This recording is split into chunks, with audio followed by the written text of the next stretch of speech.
We first started Neodialyzer because we wanted to innovate on current kidney failure treatment and aim to introduce a solution that could significantly enhance the lives of those affected by this medical condition. Hi, my name is Hanad Ali, and I am the project lead of Neodialyzer. I started this project idea because my dad was diagnosed with a kidney disease a while back when I was a child, and he's been doing dialysis for about 11 years. I've noticed that dialysis really restricted him, so I was thinking, why not make it portable? I came up with this idea to Gatlin, Kevin, and Croslin because I've actually worked in projects with them personally, and I have a really great connection with all three of them, and they're all close friends. Well, hemodialysis itself is just a procedure outside of your body that takes blood out, cleans it, and puts it right back in, which a kidney usually does. But most patients, their kidneys fail. That's why they have to do hemodialysis. Hi, my name is Kevin Hensley. I'm the lead graphic designer and videographer for Neodialyzer. The main reason I joined the group was because Sanat came to me with the idea, and just first upon hearing it, it sounded really good. I have an interest in engineering, so I thought it'd be really fun to do something that delves into that as well as the medical field too. And just in general, I just wanted to create something that could potentially have a positive impact on the world. And Hanad and Gatlin are also some of my closest friends, so it seemed like a great idea. Rock on! I'm Gatlin Amick, and I'm the lead product developer for Neodialyzer. One of the reasons I did this project is because my grandpa did dialysis for most of my life, and he also died from kidney disease and kidney failure because he could never get a kidney transplant. So I just wanted to let other people that deal with kidney failure experience the freedom that I never saw him experience. Also, I just like engineering. I like leading and creating new products. And also Hanad and Kevin are just two of my closer friends, and I really wanted to support them. I'm Croslin, and my role is project coordinator. I joined Neodialyzer because this project is healthcare oriented. I want to go into nursing, so I thought this project aligned very closely with what I want to do as a career. Now that we were all on the same page for our idea, we wanted to see how much of a problem this really was. To do this, we had Gatlin create and distribute a poll to the general public about their knowledge on dialysis, if they knew anyone who was on dialysis, how they felt seeing medical equipment in public, and how they felt using medical equipment in public. Through our polling, we discovered that 27% of respondents knew someone on dialysis, 60% believed that hemodialysis was a system that could be improved on, 1 in 9 stated that they felt uncomfortable using medical equipment in public, and 12% felt uncomfortable seeing medical equipment in public. Starting our project, it was very hard to figure out and agree on how exactly we wanted to go as a team about creating our product, and we often ran into disagreements on certain design aspects of the product.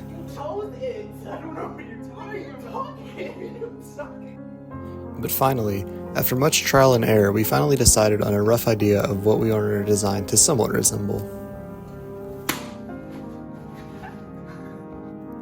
Through many more meetings as a group and with trusted mentors like Leslie Cosentine and Chanel Holbrook, we were able to dive deeper into specifics about the product and what would realistically need to be done for the design to actually work and the factors that we would need to consider in the future.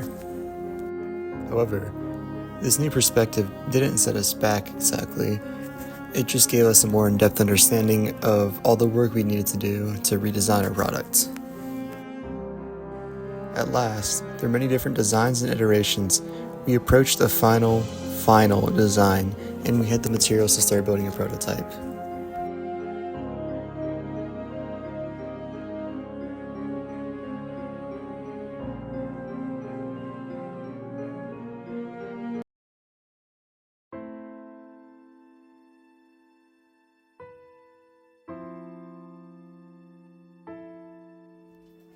Moving into phase 3, we wanted to refresh our perspectives going into testing and further building of our prototype.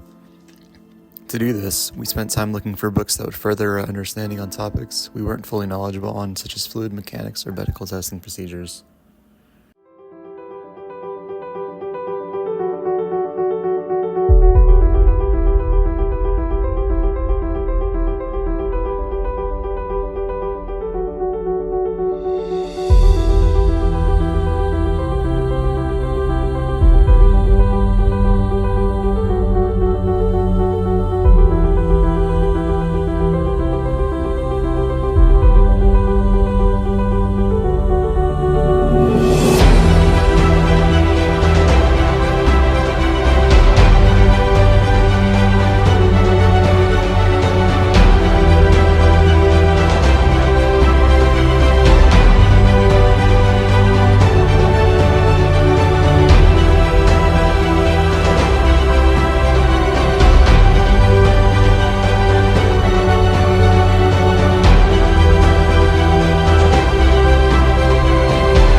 of thorough searching and sifting through the occasional disappointments, we found the 4 books that we needed.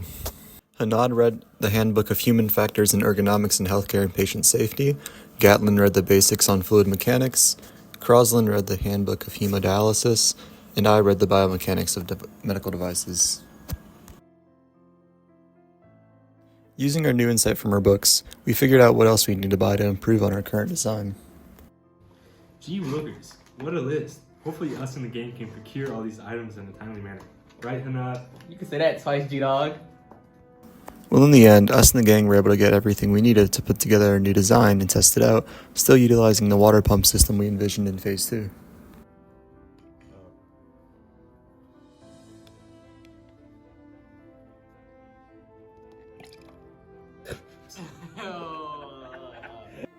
This first attempt resulted in a complete failure. However, we used it as a learning experience and a point to reflect on for furthering our design. How did you feel after our first failed attempt for testing? I was really disappointed because this is a design I've been really focused on and working on for like the past 4 months, and then for the first thing we ever tried to test on, it immediately not worked. Kind of bummed me out. Now, in retrospect, it makes sense why it didn't work, because that pump shouldn't have, it just made no sense working with our certain way we had it. But just the setback we're at kind of bummed me out. Okay, so when I saw the failure of the pump, it was kind of expected, not because I thought the design was flawed, but because I figured that first attempts are always going to go wrong in some way, because there's going to be an extra thing that wasn't accounted for. So it did suck to see it fail on first attempt, but I also thought it was going to happen. So I'm just glad we can move on with a redesigned design. Go. Oh, okay. Okay, thanks. Okay, so I do agree with both Kevin and Gatlin that it was disappointing, but at the same time expected. For me, it was more expected because our project is complex, so trying to test something that we already knew was going to be hard was like expected. 1 in 10, okay? I'm 10%. Okay, that's like, I was gonna say. Anyways, at first, it didn't necessarily hit me because I was just thinking, oh, we could just do it tomorrow. But then after some thought about it, it kind of like crushed me because I was thinking, yeah, it did crush me because I was over here thinking that like we were all set and everything, we could start testing. After 2 days of testing, we'd have more things to test and finish, and then our prototype testing would be done. But it set us back a lot because we haven't tested since then. Our pump should be coming today, but other than that, I honestly think that that one setback pushed us back very far, and we're just trying to recuperate all the stuff that we lost. Following our failure, we had another meeting with one of our mentors, Miss Chanel, and she brought up certain factors regarding our pump that we'd have to consider, like the blood dialysate ratio and the flow rates of each respective fluid. This helped us further tweak our design into something that's closer and closer to our final product. Following our redesign, we finally got our pump to work and move fluid throughout the system. A small win, however a big step for our project.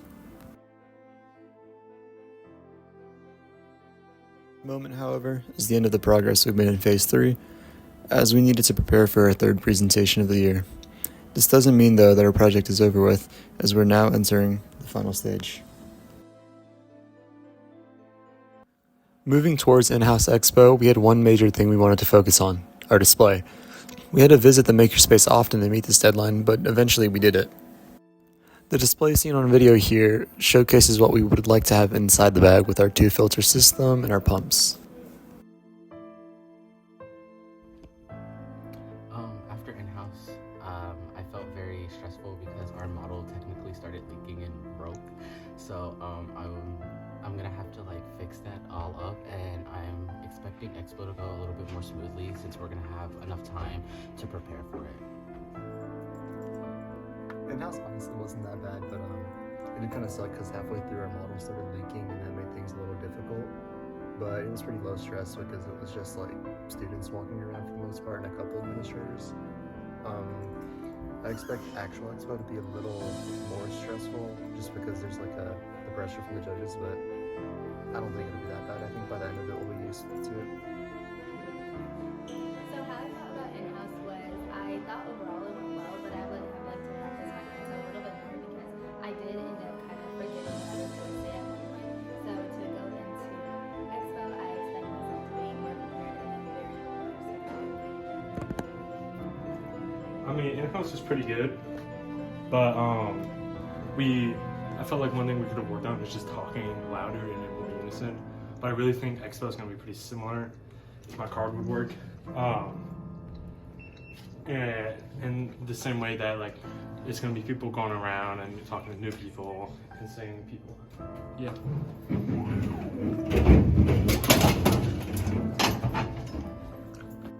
After further preparation and more work done on our model, we were finally at the expo. The result of all of our hard work was about to be shown, and we were about to experience the hardest presentation of our lives.